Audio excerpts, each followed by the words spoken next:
Y ahora vamos a dar la palabra a Alfonso Vicente Lorca.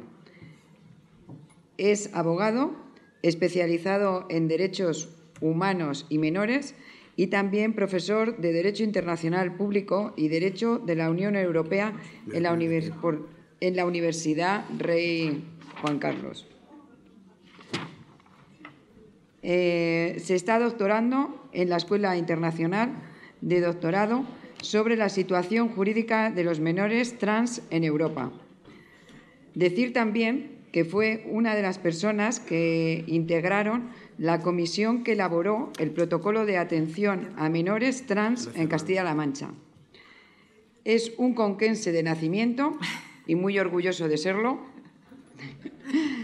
Y, por último, añadir que desde siempre ha sido una persona a disposición del colectivo trans, siendo el tramitador de la gran mayoría de las peticiones de cambios de nombre y de sexo de nuestro país.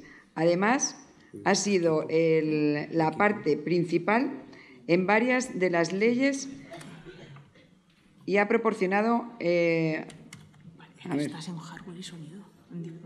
y los protocolos elaborados en este país sobre la atención a personas trans. Por su gran labor, también esta asociación le agradece su colaboración en estas jornadas. Muchas gracias.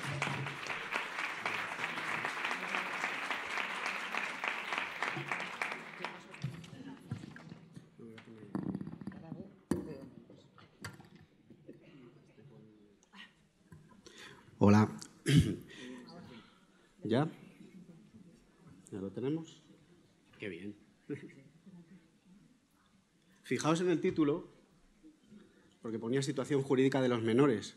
Y entonces, como yo soy un abogado que no quiero tener problemas con nadie, pues lo que he hecho ha sido cambiarlo y probablemente por eso me haya dado problemas. Pero bueno, los problemas están para solucionarlos. Con lo cual, ahora ya mi PowerPoint ya tiene un nuevo nombre, que yo aprendo rápido, y se llama Situación jurídica de los niños, niñas, niñes, adolescentes trans. Bueno, en principio quiero dar las gracias de nuevo a los organizadores. Elena, gracias por estar aquí. Tú sabes que hoy es un día especial. Muchas gracias. Muchas gracias, Paloma, que no te veo, pero sé que estás. Gracias, Familias Transformando, y gracias a el resto de gente que está ahí al fondo, que parece que no, pero intimidáis un poco, ¿eh? O sea, pido disculpas si algo digo que no, que no funcione bien. Mi parte es un poco la más aburrida, ya es un poco tarde, voy a intentar hacerlo ameno, o por lo menos voy a tratar de hacerlo. Después de Carla, que bueno, ha sido un terremoto, la verdad es que agradezco muchísimo tus palabras, pero sobre todo agradezco tu vida entera. O sea, gracias por salir de Canarias, gracias por estar en Madrid, te debo mucho, mucho, muchas gracias. Isidro, si es que eres un amor. Y además sale guapo en las fotos, ¿eh? O sea, que lo sepas. Bueno, vamos a empezar. Dicho lo cual, no me voy a entretener mucho. Vamos a ir trabajando. ¿Funciona el...? Ahí. Sí. Vale, pues vamos dándole y vamos a ir viendo... Se tiene que calentar, espera un momentito. Vamos a ver... Perdón por la tecnología está tan avanzada, pero...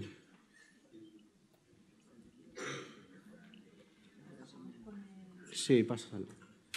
Bueno, pues vamos a ver la evolución de los derechos de los niños, niñas, adolescentes. Cuando pone, no me ha dado tiempo a corregirlo todo, cuando veáis ese acrónimo estáis todos invitados a leerlo de manera adecuada. Por lo tanto, nos vamos a retrotraer al año 1789. Y fijaos el título de la declaración. Declaración de los derechos del hombre y de los ciudadanos. Mátame camión, ¿dónde estáis los demás? Aquí hay, de todos esos hay muy pocos. La mayoría sois mujeres y menores y, como habíamos dicho, de diferentes etnias y bueno, tardamos mucho tiempo, pero... Esta es una chispa. Esto inicia un origen muy importante, ocurre en Francia después de una situación mundial importante y hay que, cuanto menos, mencionarlo. siempre dentro de esa gracia que nos hace leer los derechos del hombre, que es como muy impactante, pero bueno, no nos asustemos porque poco a poco esto se fue solucionando. Los líderes del mundo, después de 1789, todo el siglo XIX y los inicios del siglo XX con esa Primera Guerra Mundial, todo lo ocurrido en el continente africano y en Latinoamérica para con nosotros, pues, la verdad es que un totum revolutum jurídico importantísimo, Estados Unidos sin todo su avance. Entonces llegamos a la Segunda Guerra Mundial, esa guerra que ocurrió en este continente que afectó al resto del mundo y que por culpa o a consecuencia de lo ocurrido y sobre todo lo ocurrido en Alemania, los líderes mundiales se sentaron y tomaron una decisión importante y es decir, ¿qué está pasando? ¿Qué estamos haciendo? Carla lo decía, no podemos trabajar para atrás, vamos a intentar para adelante y si alguien viene intentando volver a estos pasados, 1789, Declaración del Hombre, porque la mujer no tiene sentido, por favor, vamos a darle una vuelta a algo que ya nos ha costado tanto tiempo que estamos avanzando. Juntaron la Carta de Naciones Unidas con una hoja de ruta para garantizar los derechos de todas las personas. Y ahora ya empiezan aquí todas las personas, no solo los hombres, todas las personas, en cualquier lugar y en todo momento. Aparece lo que se llama la Declaración Universal de los Derechos Humanos. Se examinó en el primer periodo de sesiones en la Asamblea General en el año 1946. Estuvieron pegándose durante 2 años. Carla nos está explicando que desde el 2007 hay luchas parlamentarias. Estamos al jueves día 13, la última comisión de justicia. El martes estabas citada en principio para la siguiente, no sé qué va a ocurrir, pero que el desarrollo legislativo no es algo que, como ocurrió con el protocolo, que fuimos a ver a Cuenca con mucho miedo unas familias, nos sentamos con el vicepresidente, impactamos a José Luis y de repente dijo adelante, ¿no? Entonces aquello no me lo puedo ni creer. O sea, a día de hoy no me lo puedo creer. Como protagonista de eso fue mágico. Fue como junio y en diciembre estaba realizado la presentación. En enero las jornadas del 2017, o sea, es 1946, 2 años más, 1948 se implementa la Declaración Universal de los Derechos Humanos, pero debemos dar las gracias a una señora en concreto, que se llama Eleanor Roosevelt, que fue la que luchó por los derechos del resto de seres humanos del planeta que no fueran los hombres. Ella fue la que cambió el nombre, ella con ayuda de sus ideas innovadoras y dándole una vuelta al reconocimiento durante esos 2 años, desde el 46 hasta el 48, el 10 de diciembre de 1948 se firmó la Carta y la Declaración de los Derechos Humanos ya como la concebimos. Pero, ¿dónde están los niños? ¿Dónde están las niñas? ¿Dónde están los adolescentes? Todo se queda dentro de un abanico global, como muy buenista, en donde el desarrollo se queda relativamente flojo. Tiene muy buenas intenciones, pero debemos interpretar. Y sinceramente, en derecho, la interpretación es complicada, muy complicada. Además, nunca rema a favor y nunca rema a favor del que lo necesita.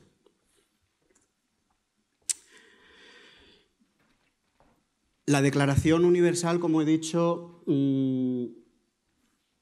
implícitamente no incluía los derechos del niño, pero después se vio la necesidad del convencimiento de las necesidades particulares de los niños y niñas y además deberían estar específicamente enunciados. El 20 de noviembre de 1959, Naciones Unidas aprueba la Declaración de los Derechos del Niño. Y a partir de este momento empezamos a ver que estos niños, niñas, adolescentes tienen un sentido específico jurídico que hay que cuidar, que hay que tratar y que hay que mimar desde, como hemos aprendido en las primeras mesas, nos ha explicado Isidro, la lucha de Carla y la lucha que nos queda en el futuro. Yo estoy en una parte un poco complicada y es, Isidro dice, lo explica de manera adecuada, tenemos que escuchar a los niños, a las niñas y a los adolescentes en todo momento, pero yo soy abogado.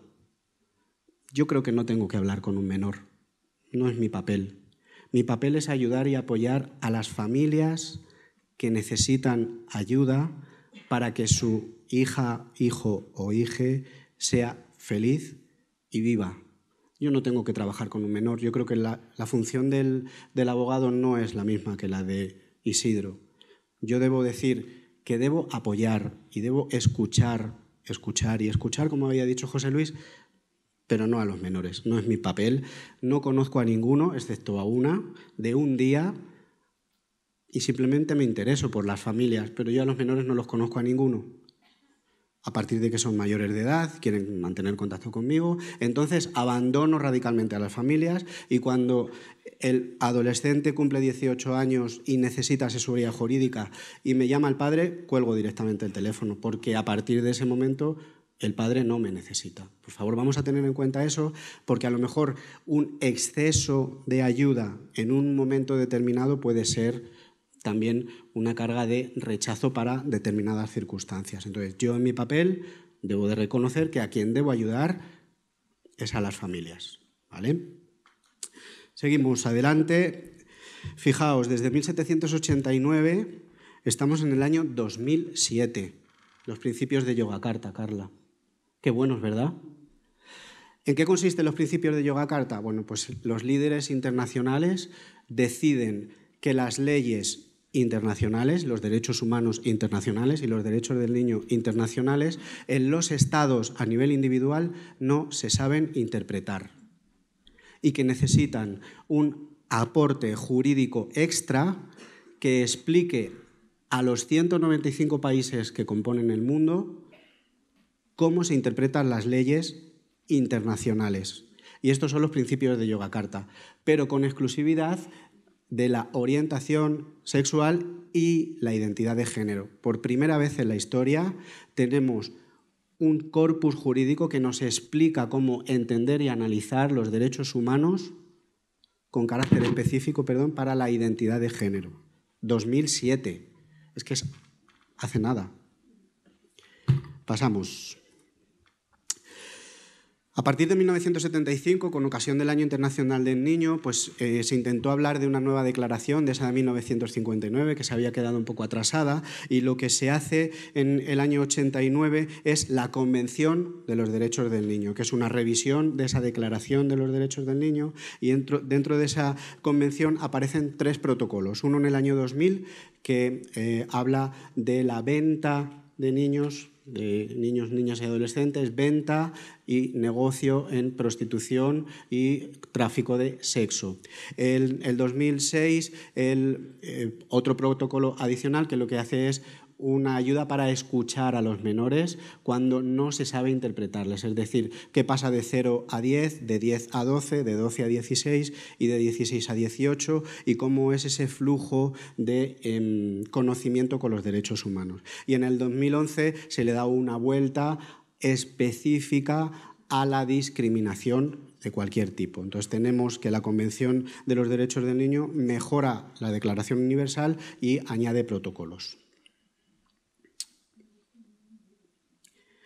UNICEF presentó en el año 2014 un informe que clarifica cuál es la posición y dice: todos los niños y niñas, independientemente de su orientación sexual o su identidad de género real o aparente, tienen derecho a una infancia segura, saludable y sin discriminación. Y esto no tiene interpretación. Esto es de obligado cumplimiento para todos los países firmantes de este tratado. España es uno de ellos. ¿Cómo está la situación en la Unión Europea? Hemos visto cómo está a nivel internacional.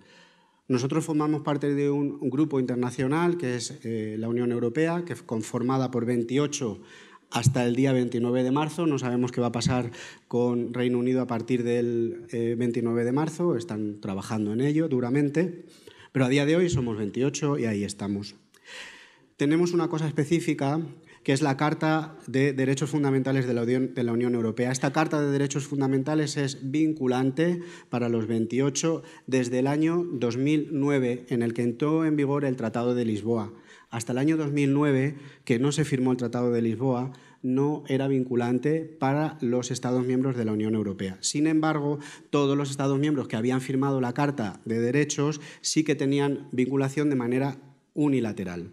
Por lo tanto, explico, esta carta es de obligado cumplimiento para la Unión Europea, pero también para los 47 estados de Europa que no forman parte, o sea, 28 hasta 47, el resto de estados que no forman parte de la Unión Europea. Esto respeta o hace respetar los derechos fundamentales de las personas. Y en el artículo 6, 7 y 8 garantizan el derecho a la libertad y a la seguridad, el respeto a la vida privada y familiar, la protección de datos de carácter personal.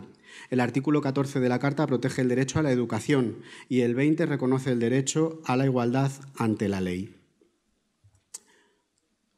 ¿Dónde están los niños, niñas, adolescentes trans en todos esos artículos? No están. Volvemos a estar ante un techo invisible de interpretación jurídica. Es decir, los derechos fundamentales dicen en el artículo 14 y en el artículo 8 que no se puede cometer ningún tipo de discriminación de ningún tipo y por cualquier condición social. Pero es que hay que interpretar constantemente esa cualquier condición social.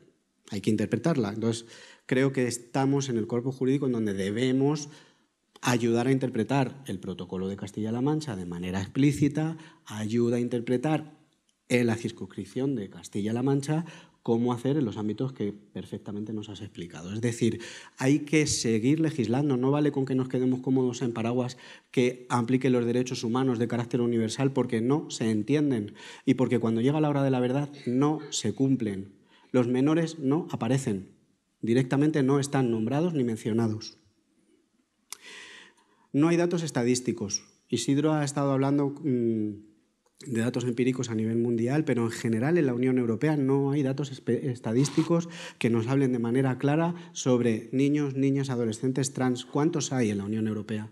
¿Alguien me puede dar una cifra real? ¿2.200 casos has estado tratando? ¿Y cuántos menores? Isidro, ¿cuántos menores hay en la Comunidad de Madrid? Claro, pero es que... En La Paz están en 136. Pero podía haber más o podía haber menos, es que los hay. Y sobre todo no los hay porque no se tiene en cuenta la opinión de los menores a la hora de hacer estadísticas, se tiene en cuenta la opinión de sus padres.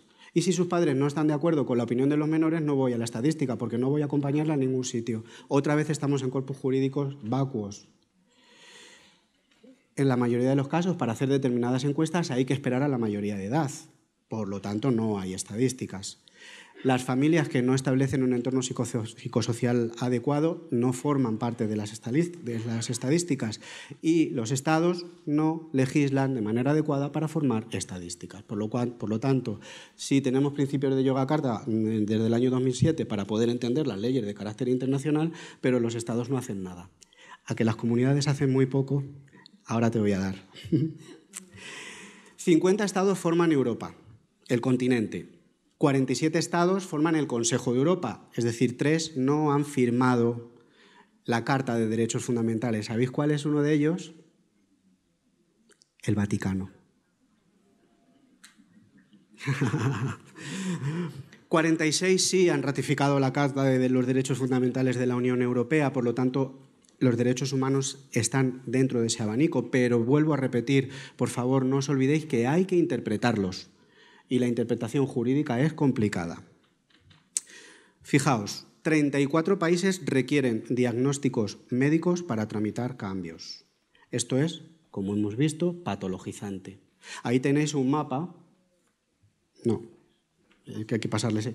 Ahí tenéis un mapa y fijaos en qué color está España. ¿El rojo qué significa normalmente? Pues ahí está. Somos uno de esos 34 países en los que se requiere para el cambio de nombre registral certificados. Tenemos bueno, ahora lo vamos a explicar, pero el día 24 salió del 24 de octubre, hubo una recomendación, bueno, ahora lo vamos a hablar un poquito mejor, pero es una recomendación. Fijaos, en 14 se requiere una reordenación jurídica, que es lo que explicaba Carla Antonelli antes de nuestra legislación de julio de 2007, en donde obligan una reasignación de sexo. Esto no he querido ponerlo porque me suena muy duro, pero esto es una esterilización forzada. Rosa de eso entiende más que yo. Fijaos, ahí está el mapa, estamos en azul, desde el año 2007, por suerte.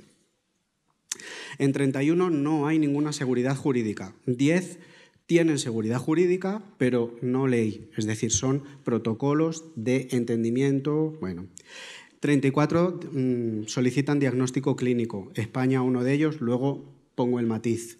7 no solicitan diagnóstico clínico. 5 demandan la autodeterminación, que sería lo lógico, es la demanda de autodeterminación para el cambio de nombre. 27 no, o sea, 14 demandan esterilidad porque es el diagnóstico de reasignación, 27 no, 21 solicitan divorcio, qué feo, qué viejo, ¿no? Esto. Y 33 tienen barreras de edad. España es uno de ellos. Barreras de edad es no menores.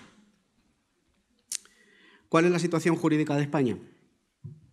Bueno, Isidro hablaba del Eurobarómetro, yo voy a dirigirme a él también. Yo de uno anterior, porque el del 2016 estaba estructurado con un carácter no tan específico como el del 2012, pero los datos vas a ver que son parecidos. La transexualidad era en el 2012 el segundo motivo, al igual que el del 2016, en un 53%. De un total de personas trans asesinadas en el año 2012, 1.509 asesinatos de personas transexuales, 10 en España. Que son datos muy importantes y son datos que tenemos que tener en cuenta porque son nuestros datos. No son datos del mundo, son nuestros datos. ¿Qué dice nuestra Constitución? Debe entenderse que ampara la situación de los menores trans como un abanico, pero en ninguna parte aparece niño, niña, adolescente trans en ningún sitio. Dentro del artículo 10, el artículo 15 y siguientes, respeto a la dignidad de las personas y los derechos fundamentales que les son inherentes, no cabe duda, el principio de igualdad y no discriminación de las personas, nada específico.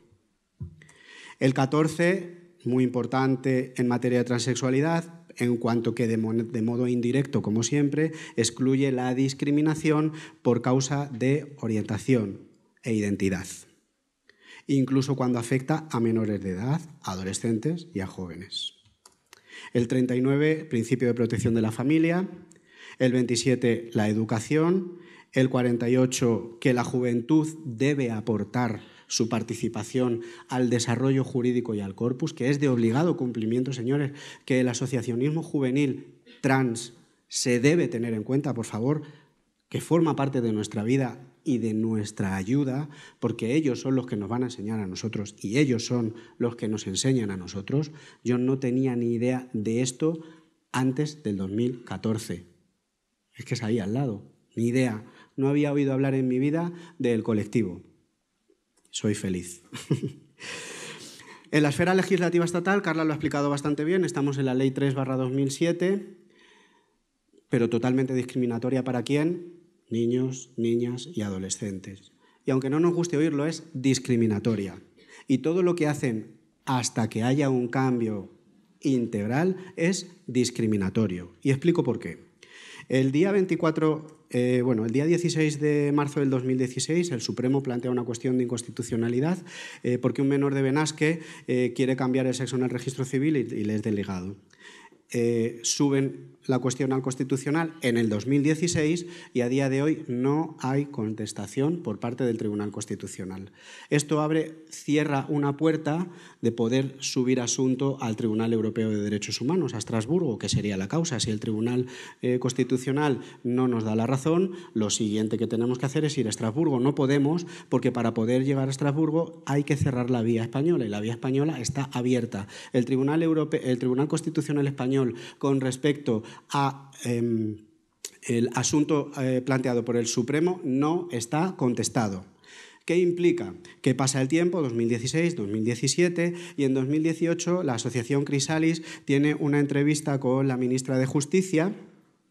La ministra de Justicia llama por teléfono, hace una llamada y el día 24 de octubre se hace una instrucción, y es así, instrucción, nada más.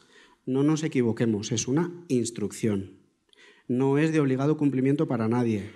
es una instrucción que se debe entender como tal de la Dirección General de Registros y Notarios hacia los secretarios que reciben la documentación, que no a los jueces, es a los secretarios que reciben la documentación sobre cómo tratar el asunto cuando concierne a niños, niñas o adolescentes y sus familias.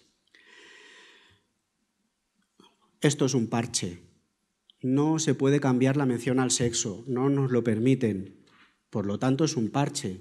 Lo que hay que cambiar, lo que hay que modificar de una vez por todas es la ley integral, que estaba en un camino legislativo adecuado, que había pasado todas las enmiendas, que desde el 13 de febrero del 2018 al 29 de abril pasaron toda la serie de enmiendas, pero pasa el tiempo, volvemos al marco del día 13 de jueves, todas las noticias son de que parece que sigue adelante y hoy, el 28 de abril, cambio de gobierno y nos quedamos otra vez, otro pasito para atrás y los menores están donde están.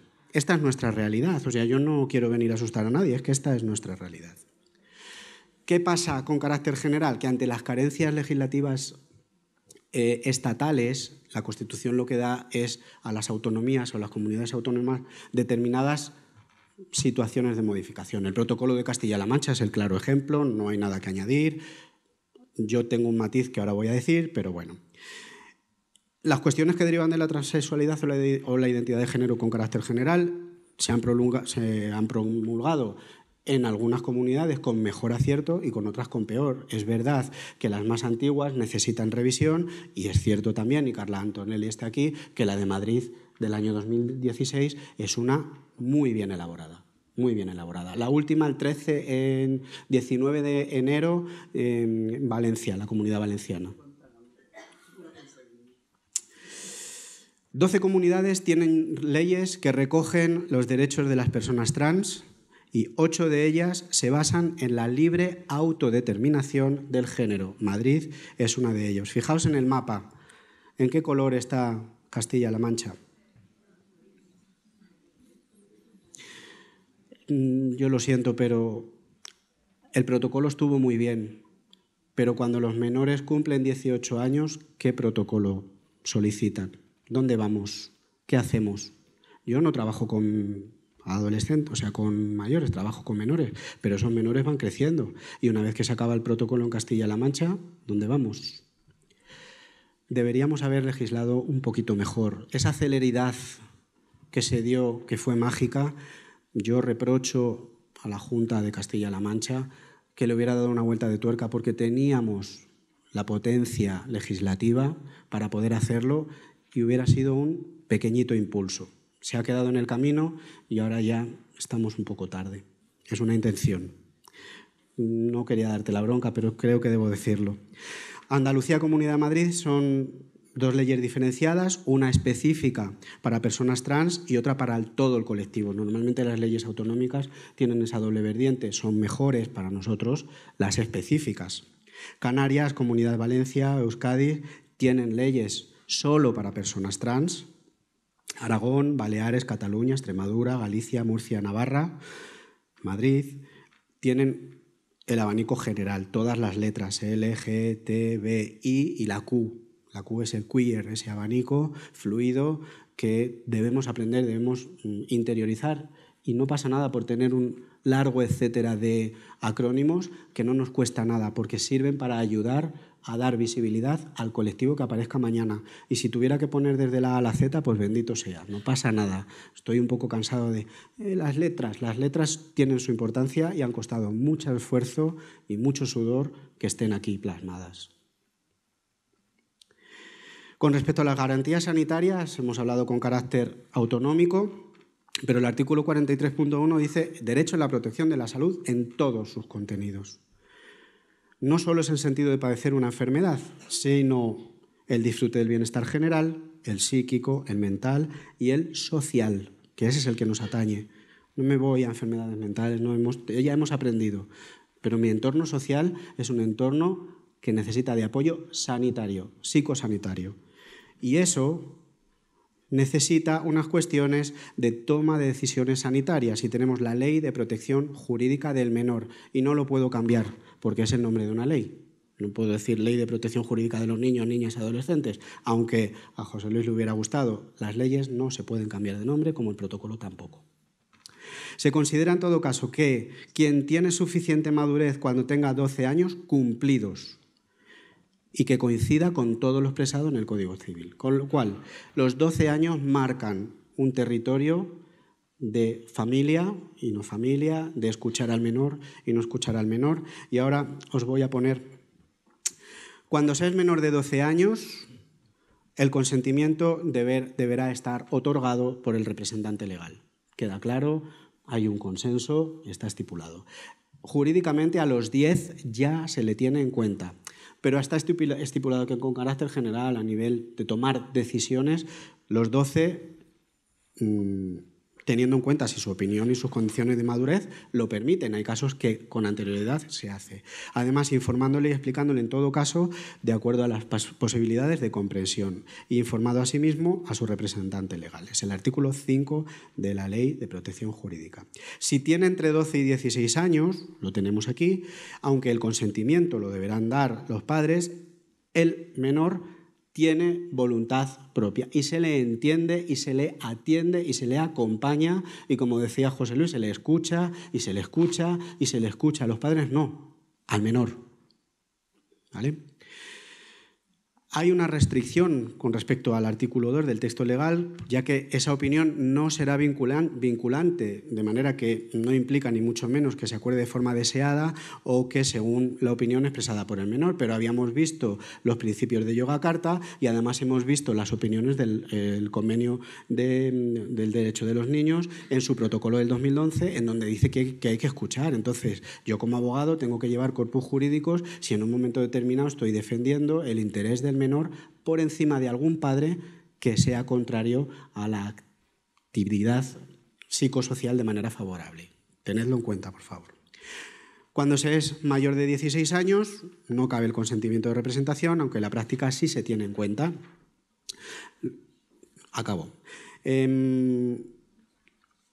El tratamiento hormonal no se puede considerar un asunto grave, por lo tanto, por curarse en salud, los médicos terminan pidiendo también autorización de los padres. ¿Por qué? Porque como no se sabe jurídicamente cómo estamos, si estamos en un punto o en el otro, cuál es la capacidad de madurez, pues lo que dicen es siempre que vengan los padres. Pero si vamos ante un asunto judicial, no sanitario, no sería necesario y el juez tendría en cuenta, así como con el fiscal, la opinión de ese menor mayor de 16 años. Recordemos, y es muy importante, que nuestro Código Penal en el artículo 156 prohíbe la cirugía de reasignación a menores de 18 años. Está prohibido, ¿vale? Tendríamos que tener una emancipación con 16 años y abrir un campo jurídico para la escucha de los 16, que el juez y el fiscal valoren. Los médicos lo evitan por todos los medios, a no ser que sea vida o muerte, en un asunto en el que la vida del menor esté con menos de 18 años, la reasignación normalmente se evita. La casuística nos lleva a entender que con carácter general la reasignación es faloplastia o vaginoplastia. Si hablamos de mastectomía o cualquier cirugía nasal, no forman parte de esta minoría de edad de 18 años. Que quede claro también, para tener un poco el concepto. La tarjeta sanitaria que tanto os preocupa, cambio de nombre, ¿por qué no lo podemos cambiar? Porque hay dos artículos de la Constitución española. Uno es el 148, que transmite poderes a las comunidades autónomas, pero la comunidad autónoma tiene poder en el artículo 21 bis de sanidad e higiene y legisla. Sin embargo, el 149 dice que el Estado tiene competencia exclusiva sobre las siguientes materias: sanidad exterior, es decir, si me voy fuera de España; bases de coordinación general de sanidad. Esas bases de coordinación forman parte de la tarjeta sanitaria. La comunidad autónoma no puede modificar esas tarjetas. Por lo tanto, si el Estado no quiere cambiar el nombre de la tarjeta, por mucho que la comunidad autónoma quiera o tenga intención, las bases de datos superiores no se modifican. Y cambiamos plásticos, 50 en Madrid, ahora lo veremos. Se dice que es una tomadura de pelo porque tenemos la tarjeta sanitaria cambiada, pero como no se cambia la base de datos general, cuando voy al médico no me llaman por el nombre sentido. Entonces, ¿qué tengo? Un papel con un plástico, con un cambio de nombre en la comunidad que no se ha cambiado en la autonomía. Quiero que entendáis que es artículo 148 y 149 de nuestra Constitución. Los derechos educativos, un aplauso para todos los que estáis aquí, que formáis parte del convenio educativo, porque son los que mejor avance están teniendo. El protocolo es un clarísimo ejemplo, pero solo atañe a los menores. Entonces, tengamos en cuenta ese precepto. Es el nivel educativo, un aplauso, porque en los colectivos, en los colegios, cuando aparece el mínimo problema, enseguida se escribe una carta, se llama, hay atenciones y enseguida se corrige las listas, no ponen peros, no hay que ir a un juzgado, no hay que tomar medidas drásticas, por lo menos mi casuística así me lo ha dado. En Cuenca tuvimos un problema específico, Elena fue la protagonista, se salvó, año 2015 y nunca más, bendito sea. El ejemplo, lo tengo claro, es el protocolo de actuación dirigido a menores sobre la identidad de género y la PNL estatal del 2019 que ha explicado perfectamente Carla y que no voy a explicar. Por lo tanto, quiero acabar con algo un poco más agradable. Estas son unas viñetas del jueves que me parece que dan visibilidad estupenda al colectivo porque son su realidad y como el derecho es un poco aburrido, quería acabar de una forma un poquito más. Y entonces tenemos 7 situaciones de mierda que vivimos las personas trans y los que los acompañamos, que quede claro. Dice, cuando te miran como una persona intrusa al usar lugares por tu género, vestidores, baños, probadores, y dice ahí, hey, que soy Jesucristo, miradme. No miran a Jesucristo, a quien miran es lo más interesante y más divertido en ese momento. Cuando las instituciones te ponen pegas por ser trans y no cis, hablamos de las hormonas. Rosa, aquí está tu ejemplo.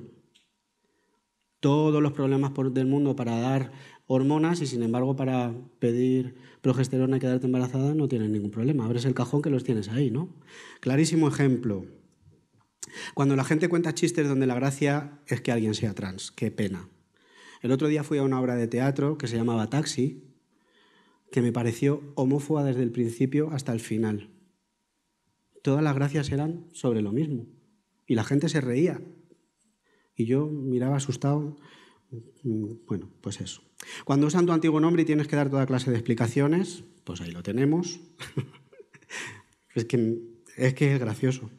Y cuando dan prioridad a cómo eras en lugar de a quién eres. Muchas gracias, ha sido un placer.